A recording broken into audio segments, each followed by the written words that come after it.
All right, so with the front of the engine off, now we can go ahead, we can focus on our valve cover gaskets and replacing the necessary parts that we do have to replace. If the engine is still in the car, you're gonna have some lines that are running across it. You're just gonna wanna remove them from the bracket, kind of pull them off to the side, as well as a breather hose up here. And then you're gonna have 4 coil packs running across it. It's just gonna be 2 10mm bolts for each one. You're gonna go ahead and pop those out. And then you're gonna have a few T30 bolts all the way around it. You're gonna wanna take them off or at least loosen them up. And then with that, the valve cover will just come right off.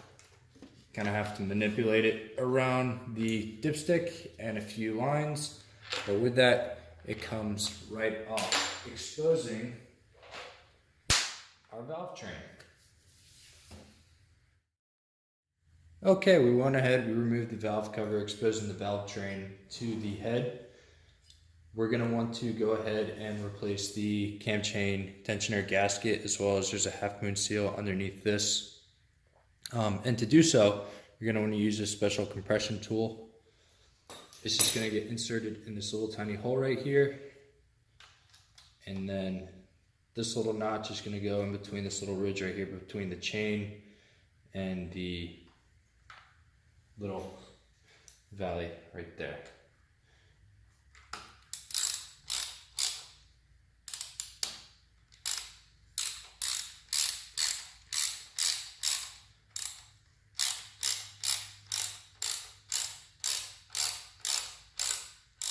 Now, once you get it properly seated in, you're gonna start to feel some resistance on it.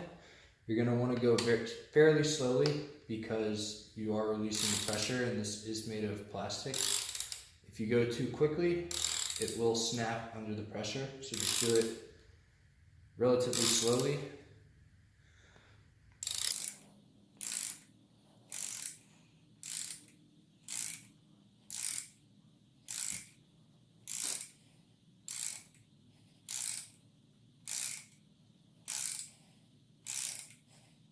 And you'll feel when it starts to bottom out inside the head. When it does that, you're good, you release the tension off of it, so now we can go ahead and move that freely. Once we have our tool in and the tensioner is compressed, we can go ahead and remove the 4 bolts holding it in. There's gonna be 1 here, and then 3 on the outside. Again, it's just gonna be a T30. And we're just gonna go ahead and remove those.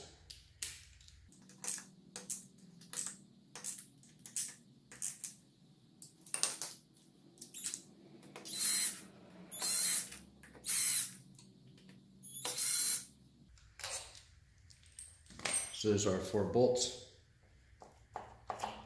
And now we have just enough room to where we can get up underneath it and replace that gasket.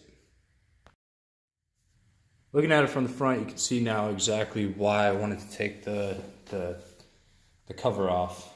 And now we have just enough room, we can lift it up, and then we can get to this gasket back here. You can also use a screwdriver, kind of pry it up. It has 2 dowel pins that it sits on.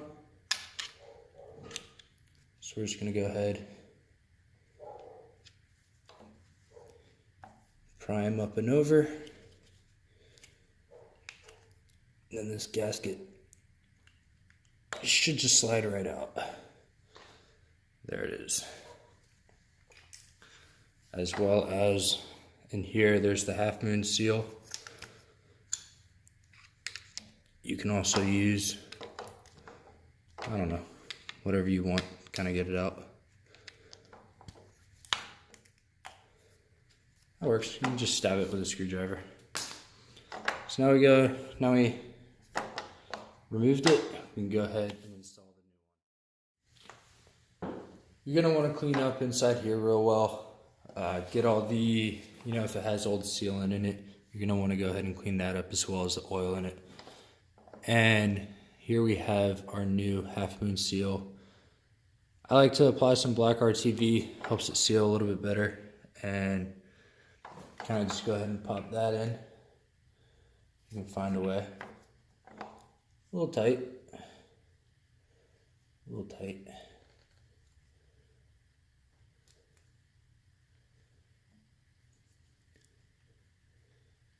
But it's doable.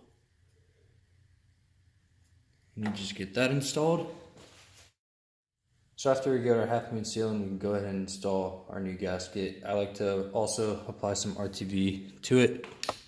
Helps with sealing. Just try not to apply too much. And then again, just get it lined up with both the top and bottom dowel pins. Then it should just pop right on. And again, you can use a screwdriver or a pick to assist you with it.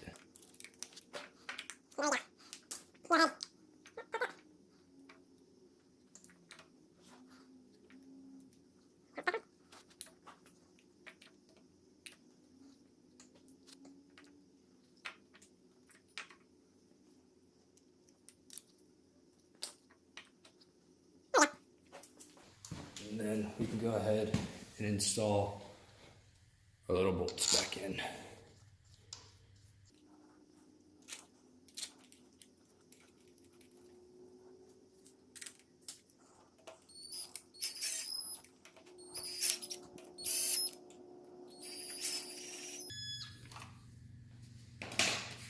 And that's that. And you guys thought I was being serious. Now, the T30s, they get torqued down to 9 Newton meters or 6 foot-pounds. So we're going to be doing 6 foot-pounds.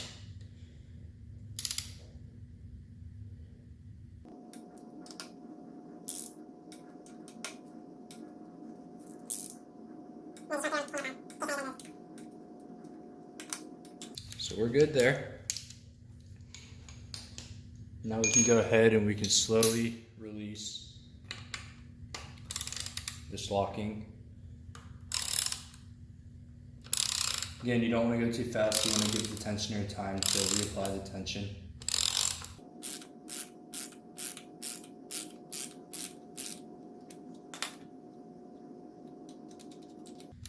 And that is that.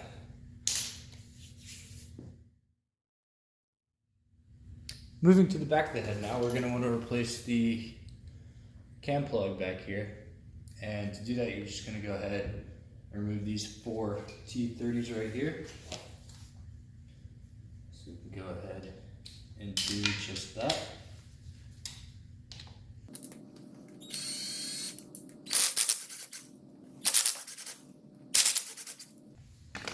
And then this whole piece should just pop right out, exposing our cam cap. Went ahead, cleaned up the surface, have our new cam cap here, again some more RTV, and make sure you clean up as much as oil as possible. Go ahead and insert that, and then we can take this cover and go ahead and reinstall it like so. Again, making sure that they match up with the dowel pins.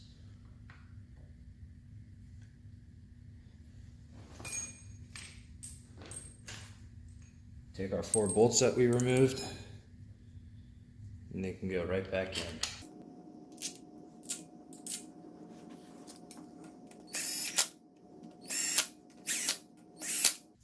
Oops. That one may have been a bit too much. But again, we're just gonna go 6 foot-pounds.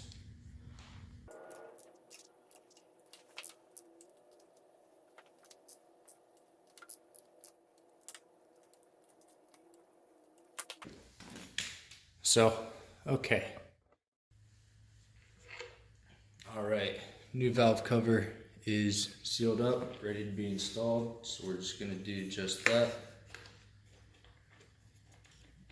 And just gonna very carefully slide it over.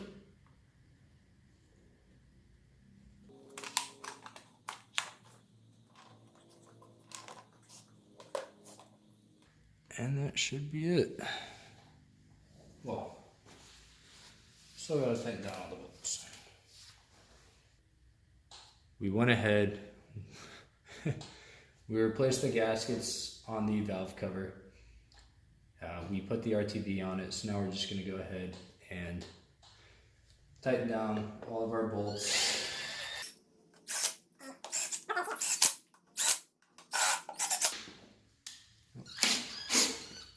Make sure all the vacuum lines are out of the way.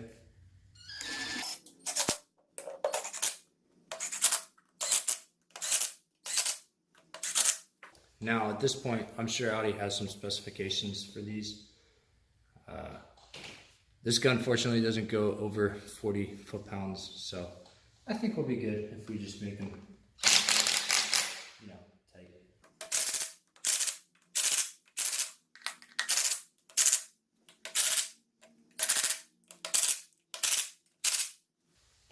That's what the RTV is for. So we're done. Now we can move on to the next side. So I kind of forgot to add, while I have the engine out, now's a good time. I'm going to be deleting the secondary air injection, which is basically these little guys that sit on the back of the heads.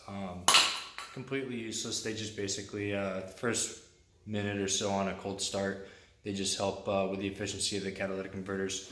And because I'm not going to be running any cats, there's no sense in having them. So I bought these little block off plates from 034 Motorsports, great company, amazing product that they have here. Not the first time I've used them. So I'm just gonna be doing that too, Yep. And just like that, they're in. Just right there. There's the first one. And the, one sec. There's the second one. So frees up a bit of space, especially if you're working on the passenger side head, removing the valve cover, because this thing's a pain. If only they made the fuel line, kind of removable, but it is what it is. I'm gonna get back to it, and then next update, we should be putting the timing components back on the engine.